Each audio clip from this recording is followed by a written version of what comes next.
So everybody is here today in Tampa for Yankee spring training. I have some details on the Blake Snell offer for you. And there's a young, undersized pitcher here who's turning heads already. Let's talk about it right now.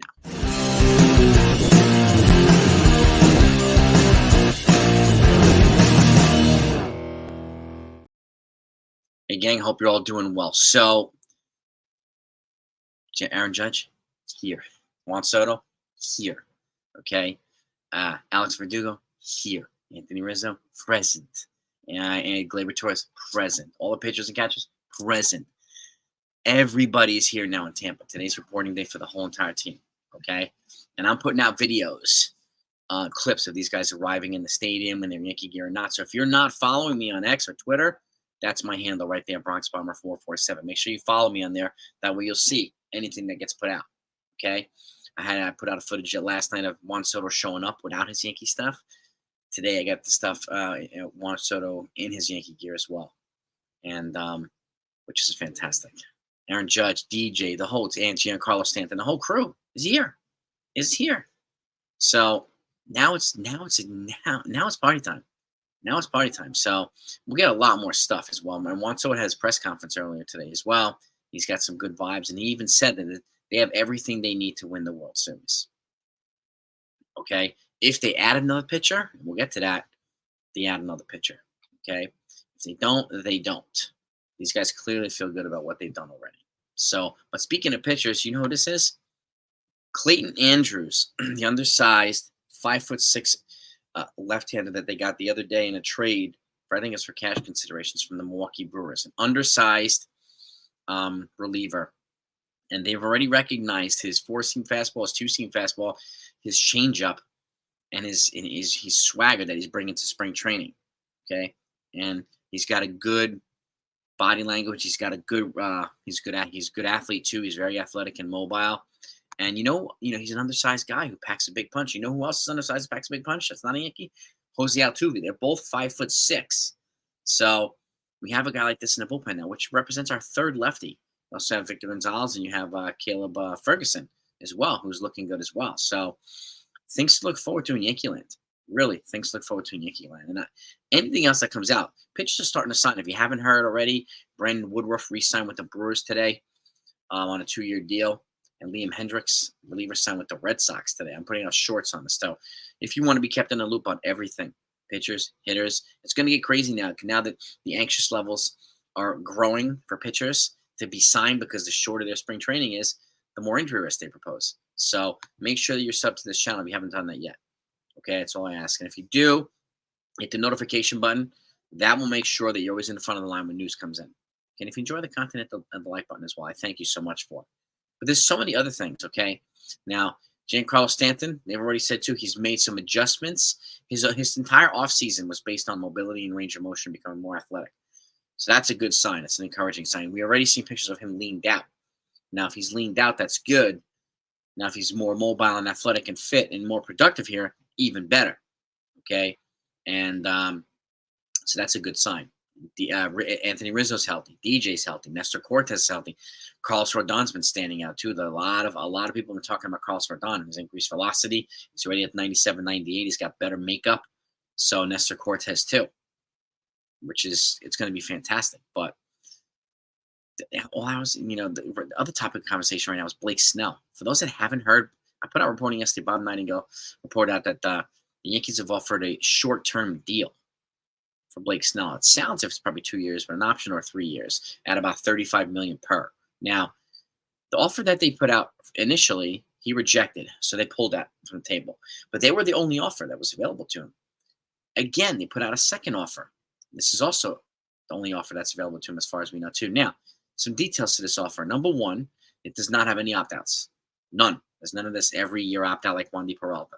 So that's one piece of information. Secondly, Scott Boras has not offered a counter proposal. Neither has Blake Snell.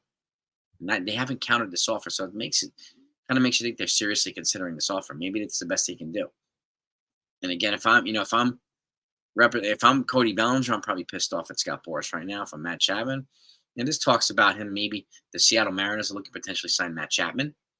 So we'll see if that happens. I heard, outside chatter about the Giants potentially in on Blake Snell. So you never know. But the only offer on the table right now is one from the Yankees, which is their second offer versus everybody else's 0 offers. So if it's a 3-year deal, it's a 3-year deal. Remember, again, it's going to be expensive this year. If it's $35 million a year, it's going to cost $70 this year because they're over the Cohen threshold. Okay. Next year, I would expect them to get a significant drop in payroll, as well as the next couple of years after that. Next year, Aaron Hicks's money comes off the books, as well as Josh Donaldson's buyout. So the year after that, DJ LeMahieu comes off the books. The year after that, Giancarlo Stanton comes off the books. So you're looking at about $100 million coming off the books. And they're going to need as much money as they possibly can to re-sign Juan Soto. Okay? And Brian Cashman's already said, too, that they're expecting him to get to free agency. And that's no surprise. We know this already. He's a Scott Boras client. So, and probably the biggest one he's ever had. So, but Yankees are in a good position. Even Juan Soto said he has a really good feeling about this. They have everything they need to win the World Series. He's feeling good vibes here. So that's fantastic. It's absolutely fantastic. So I'm liking what I'm seeing from Juan Soto. I'm liking what I'm seeing from everybody else. I will keep the photos coming on X or Twitter, and I will definitely do that. And again, Blake Snell coming here, if he came, doesn't necessarily mean Clark Schmidt is gone. Okay? This could mean, and I've said this to other folks as well on their live streams and just conversations, this could mean they move Nestor Cortez to a long relief for a swing starter spot like Luke Weaver. And what that does is it has 2 guys, and I've said this for like 2 or 3 years now. Long relief would be a good idea to have 2 guys there who are essentially converted starters, okay, rather than converted relievers moving upward. So Nestor Cortez has had problems. He's healthy now, which is good, but I'd rather have him healthy for 120, 130 innings, as well as a Luke Weaver healthy for 120, 130 innings, which allows Blake Snell to have his spot. It allows Clark Schmidt to keep his spot, and he's shown progression already. He's shown good makeup, and I have a feeling he's going to be good friends, not only with Garrett Cole, because he is, but with Marcus Stroman, too. I would keep an eye. They seem to have a good rapport there. So, but the other thing, too, is it allows him to not have to overwork Luke Warren or Clayton Beeter, not expect 170, 180 innings for them. You get 120, 130 innings, and again, they threw about 129 last year, I think, in the minors, AAA. You do 129 in the majors, it's a different ballgame. Okay, and I would take that all day if you can get that many innings out of them, or Clayton Beeter, or both of them. Clayton Beeter, I think, was a little over 100. If you can get up to 120, happy with that. Chase Hampton, the next step in his development, he's rated higher than these guys. Okay. And he's in Double-A now. And see him progress because he struggled in his initial transition to Double-A. So we want to see him progress there and potentially force his way to Triple-A. And maybe he'll be here in 2025. So, but we'll see. But right now, all eyes are on Blake Snell, seeing if they're going to actually consider and accept this deal. Okay. As well as the new reliever, Clayton Andrews, who's turning heads in bullpens and on the field. Carlos Rodon, who's turning heads. So it's good things to be excited. Good things to be look at the source.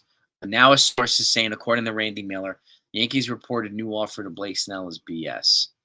A source insists, but of course they're not naming the source.